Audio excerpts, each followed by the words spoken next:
This is the voiceover for the stroke lecture. Strokes are also called CVAs or cerebrovascular accidents. And more recently, they've tried to call them or name them brain attacks because they want it more associated with the emergency that people think of heart attacks. There are a couple of different types of strokes as far as categories, ischemic and hemorrhagic, and they pretty much are what they sound like.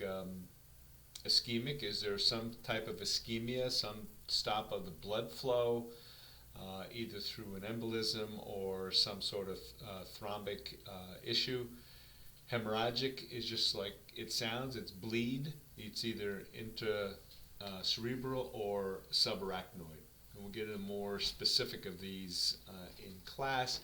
However, we treat each of the general categories individually.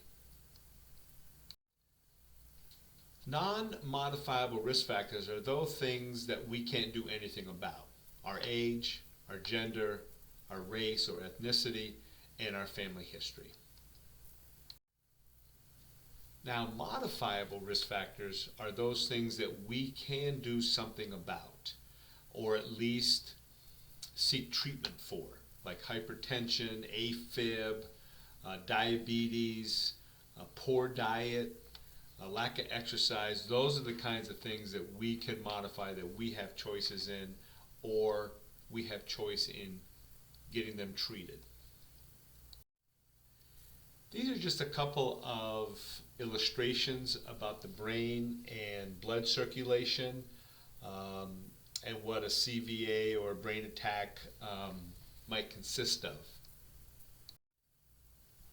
So logically, the prevention of stroke are those things that address our modifiable risk factors. Managing our blood pressure, eating healthy, exercising, managing our diabetes, stop smoking, limit alcohol intake, maintaining our weight, and also limiting stress.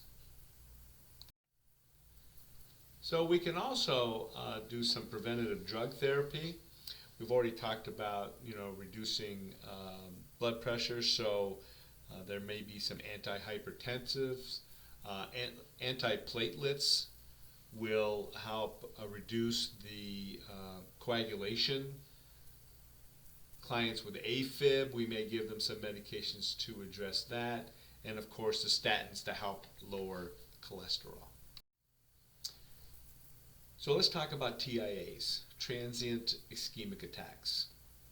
These can last for a few minutes or up to 24 hours.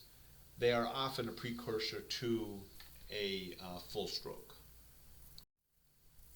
All right, so let's get a little more in depth on the different types of strokes. So we're going to talk about ischemic strokes. The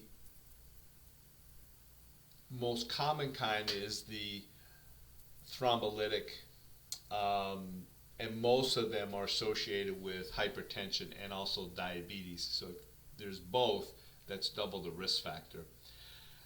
They are often preceded by a TIA, and when we mean stroke and evolution, that means they'll initially get a stroke and then the stroke can continue to get worse.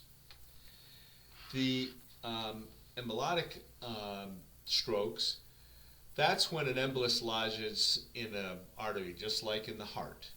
It's the second most leading cause of stroke.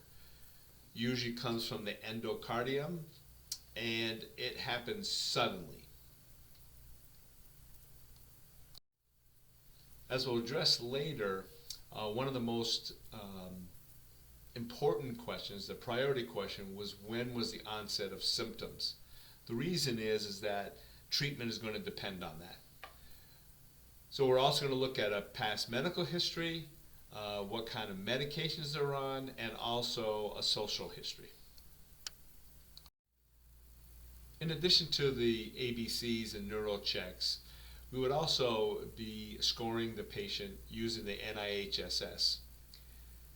I did upload a more specific document than page 1358 of Lewis that gives you some subcategories that will get you to the highest score of 46, and 46 is bad. It also gives you ranges of low, medium, and high risk, or high scores. We're also going to look for signs for increased intracranial pressure, headache, vomiting, visual disturbances. We're going to be looking at speech and swallowing issues, and also vital signs with particular attention to blood pressure. So some of the interventions relate to all those assessments. We want the head of the bed elevated to 30 degrees. We're going to initially put them NPO and initiate a swallowing assessment. Usually speech therapy comes in to do that. We're going to manage the medications depending what the orders are. We're also going to be looking at labs and results from tests as well. And a very big part is the social, psychosocial issue of reassuring both the client and their family. So if we've covered TPA in the past, just wanted to reinforce it that it has to be given within 3 to 4.5 hours of the first symptoms. They will do a non-contrast CT or MRI to rule out a hemorrhage. We're going to look for blood tests for coagulation studies and glucose levels. 3 months of no history of GI bleed or stroke. We're going to be looking at systolic blood pressure, because the major side effect, of course, is bleeding. So now let's talk about hemorrhagic stroke. This is actually bleeding in the brain tissue or subarachnoid space. Hypertension is the common cause. It usually is sudden and progresses over minutes to hours.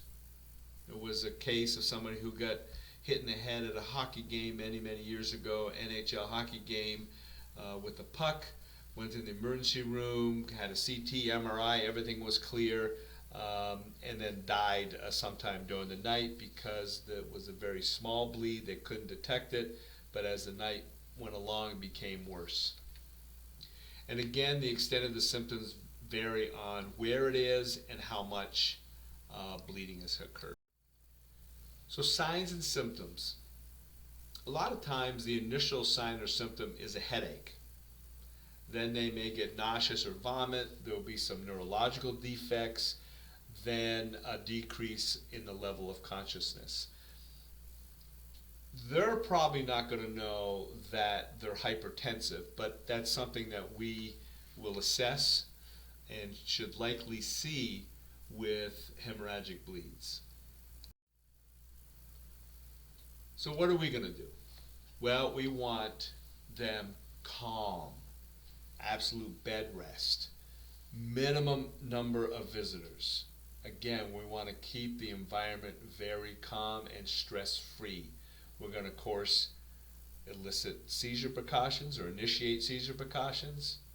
We're going to want to make sure that the H&H is maintained. If that means getting orders for blood products, we need to do that. We're going to keep them hydrated, oxygenated, of course, monitor their blood pressure, and of course, no caffeine. This is just a list of the diagnostic studies. I already talked about a non-contrast CT and MRI. They'll do that immediately. They may be an MRA or CTA. Those are angiograms. Lumbar puncture. They also have a transcranial Doppler ultrasound to maybe locate a blockage or the bleed. And we're also going to do cardiac imaging to see if there's something going on with that is attributing to the brain issues. So one of the main surgical options is a carotid endarterectomy, where they actually go in and clean out the carotid arteries. And you'll see a lot of that where they go in, take out the plaque, and then sew the carotid artery back up. So another one is a PTA, or percutaneous transluminal angioplasty, and they can put a stent in, just like they would do with the heart to open it up. There's also a way for the carotid stenting, or the cranial stenting is what they call it, where they go into the brain and they can remove the actual clot without having to leaving the stent in. So typical post-op care, we're going to assess for complications. We want to, again, continue to keep that environment very quiet. So think about things that you want to avoid, and think about those labs that you're going to want to check. We'll go over those in class in a little more detail. Alright, so our goals post-op, or our outcomes, they're going to have a stable level of consciousness, whatever that is. We don't want it to get worse. We want to maintain adequate nutrition. We want to maximize their communication skills in whatever means that is. We may need to give them something to point at or something to write on.